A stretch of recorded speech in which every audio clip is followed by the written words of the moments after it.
continuing on with my theme of Marvel Phase 1, I decided to review another film which actually begins with I. It's Incredible Hulk. Now this one is the only one to feature Edward Norton as the Hulk, as Mark Ruffalo replaced him in The Avengers.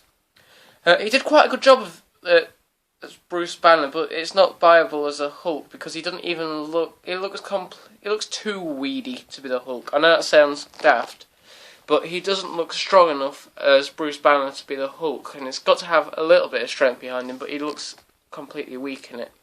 Now, this also features Tim Roth, who was in, Reservoir Dogs, Pulp Fiction, Lie to Me, amongst other things, and it's the first Hulk film since either early 2000s Hulk, which wasn't very successful.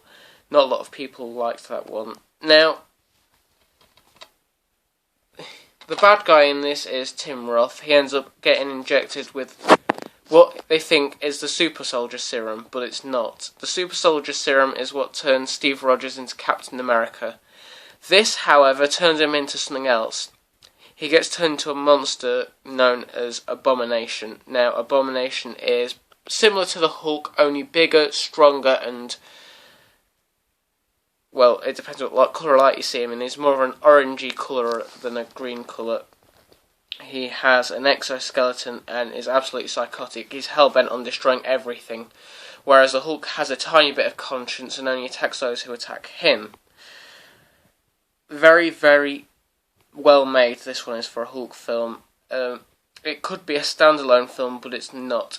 If I'm correct, I believe that Samuel L. Jackson does not actually feature in this one, not even in the end credits. However, Robert Downey Jr. does make a cameo in it for about 10 seconds, talking to a general about the Avengers Initiative, which obviously leads it on to the Avengers film.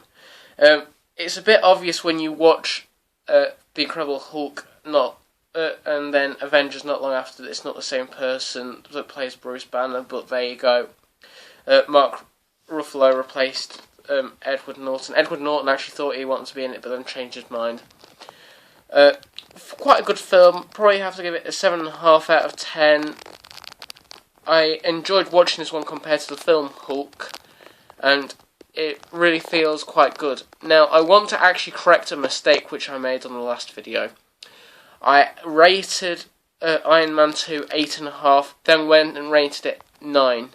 I was going to originally rate it 9, but then I thought, no, I want to give it 8.5. It's not quite the level of a 9, so then I ended up changing it and got confused as to which rating I was going to give it. It got an 8.5 from me, not a 9, so sorry about that.